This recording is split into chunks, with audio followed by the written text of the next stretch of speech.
ጡቶችሽ ያማሩ ናቸው ከከንፈሮችሽ ማር ይንጠበጠባል ይላል መጽሐፋችሁ። ይሄ ምን ማለት ነው ይላል አንድ ወንድማችን። እግዚአብሔር ይስጥልኝ። ለወደፊቱ ጥያቄያችሁን ስትጠይቁ በስርዓት ጠይቁ ማለት ነው። ምክንያቱም ጥቅሱ እንደዚህ አይደለም የሚለው ችግር የለውም። አሁን አስተካክለና እናነበዋለን ማለት ነው። ብዙ ጊዜ እንደተናገርኩት መጽሐፍ ቅዱስን ከቁርአን ጋር አታገናኙ። መጽሐፍ ቅዱስ የእግዚአብሔር ቃል ነው፣ የመንፈስ ቅዱስ ሐሳብ ነው። ስለዚህ ከቁርአን ጋር አይገናኝም ማለት ነው። በስጋዊና በደማዊ ሐሳብ መጽሐፍ ቅዱስን አንብባችሁ ልትረዱት አትችሉም። ጃንደረባው በሐዋርያት ሥራ ምዕራፍ 8 ላይ ትንቢተ ኢሳይያስ ምዕራፍ 53ን እያነበበ ማን አገኘው? ቅዱስ ፊልጶስ አገኘው ማለት እና ምንድነው ያለው? የምታነበውን መጽሐፍ ትርጉሙን ታውቀዋለህ ዝም ብለህ የምታነበው ብሎ ሲጠይቀው እንዴት ተርጓሚ ሳይኖር እንዴት ላቀው እችላለሁ ብሎ መልሶለታል ማለት። ስለዚህ ተርጓሚ ያስፈልጋል። መኃልየ ዘሰሎሞን ስታነቡ ከአባቶች ስር ቁጭ ብላችሁ ትርጓሚውን ተረድታችሁ መሆን አለበት ማለት ነው። ከዛ በፊት አንድ ነገር ልንገራችሁ። መኃልየ ዘሰሎሞን በሙሽራና በሙሽሪት ተመስሎ የተጻፈ የእግዚአብሔር ቃል ነው ማለት። ሙሽራው ኢየሱስ ክርስቶስ ነው፣ ሙሽሪት ደግሞ ቅድስት ቤተክርስቲያን ናት። ምዕራፍ 1 ቁጥር 1 ሲጀምር ከምስጋና ሁሉ የሚበልጥ ምስጋና ወይ ደግሞ ከመዝሙር ሁሉ የሚበልጥ መዝሙር ብሎ ነው የሚጀምረው ማለት ነው። ወንድማችን ወደ ጠየቀው ጥያቄ እንሄድ። መኃልየ ዘሰሎሞን ምዕራፍ 4 ቁጥር 5 ላይ እንዲህ ይላል፣ ሁለቱ ጡቶችሽ መንታ እንደተወለዱ በሱፍ አበባ መካከል እንደሚሰማሩ እንደሚዳቁ አገልገሎች ናቸው ይላል። እዚህ ላይ የተጠቀሰችው ቅድስት ቤተክርስቲያን ናት። በእናት ነው የተመሰለችው ማለት ነው። በሙሽሪት በእናት ነው የተመሰለችው። እንዴት ስንል አንዲት እናት ልጅ ትወልዳለች፣ በሁለቱ ጡቶቿ ልጇን እየመገበች ታሳድጋለች። ቅድስት ቤተክርስቲያንም ልጆቿን በሁለቱ ጡቶቿ እየመገበች ታሳድጋለች። የእግዚአብሔርን ቃል በሁለቱ ጡቶቿ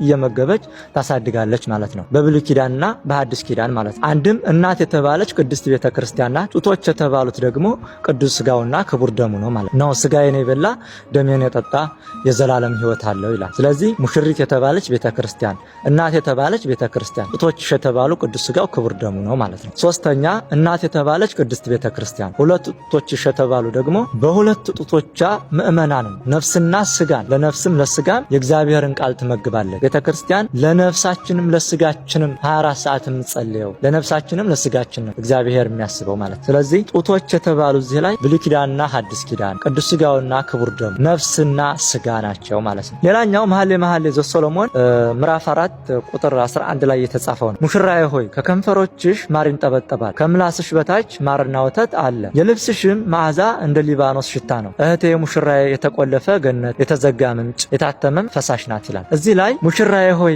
ከከንፈሮችሽ ማር ይንጠበጠባል። ሙሽራ የሚላት ቤተክርስቲያን፣ ማር ይንጠበጠባል የሚለው የእግዚአብሔርን ቃል። አንድም ሙሽራዬ ሆይ ከከንፈሮችሽ ማር ይንጠበጠባል ማለት ከመቤታችን ከቅድስት ድንግል ማርያም ማር ኢየሱስ ክርስቶስ ይወለዳል። አንድም እህቴ ሙሽራዬ የተቆለፈ ገነት የተዘጋ ምንጭ የታተመ ፈሳሽ ናት ይላል። እመቤታችን ከመውለዷ በፊት ድንግል ከመውለዷም በኋላ ድንግል መሆኗን የሚያሳይ ትንቢት ጠቢቡ ሰሎሞን በትንቢት መነጽር ሆኖ በመዝሙር እየዘመረ የእመቤታችንን ድንግልና በትንቢት መልኩ የተናገረው ነው ማለት ነው። መኃልየ ዘሰሎሞን ምዕራፍ 2 ቁጥር 8 ላይ እነሆ የውዴ ቃል በተራራዎች ላይ ሲዘል በኮረብታዎችም ላይ ሲወረወር ይመጣል ይላል። ይህን ደግሞ የምትለው ማናት? ቤተክርስቲያን ናት። የውዴ ቃል እነሆ በቶሎ እመጣለሁ ለእያንዳንዱም እንደ ስራው መጠን እከፍል ዘንድ ዋጋዬ ከኔ ጋር አለ ይላል። ራእይ ዮሐንስ ምዕራፍ 22 ስናነብ ማለት። ስለዚህ የውዴ ቃል በተራራዎች ሲወረወር ይመጣል። የመጀመሪያው ከ5500 ዘመን በኋላ ተወልጄ ከልጅ ልጅ ተወልጄ አድንሃል የሚለውን ወደ ኋላ ሰሎሞን ተመልክቶ ትንቢቱን እየተናገረ ነው። የውዴ ቃል ይመጣል። ተራራዎች የተባሉ 5500 ዘመናት። ስለዚህ ይወረወር ይመጣል። አንድም ተራራዎች የተባሉ ነቢያት በነቢያት እየተነገረ በትንቢት እየተነገረ ይመጣል ተብሏል ነው። ስለዚህ እዚህ ላይ ሙሽሪት የተባለች ቤተክርስቲያን ናት። ሙሽራ የተባለ ኢየሱስ ክርስቶስ ነው። ሁለት ጡቶች የተባሉ አንዲት እናት በሁለት ጡቶቿ ልጆቿን እየመገበች እንደምታሳድገው ቅድስት ቤተክርስቲያንም በሁለቱ ጡቶቿ ልጆቿን እየመገበች ታሳድጋለች። የቃሉን ወተት ተመግበዋል ይላል ሐዋርያው ቅዱስ ጴጥሮስ ማለት። ስለዚህ ማርና ወተት ከከንፈሮችሽ በታች ማርና ወተት አለ ይላል። ከምላስሽ በታች ማርና ወተት አለ። ማር የተባለ ብሉይ ኪዳን፣ ወተት የተባለ ደግሞ ሐዲስ ኪዳን። ሙሽራዬ ሆይ ከከንፈሮችሽ ማር ይንጠበጠባል፣ ከምላስሽ በታች ማርና ወተት አለ። ከከንፈሯ ማር ይንጠበጠባል ማለት ቤተክርስቲያን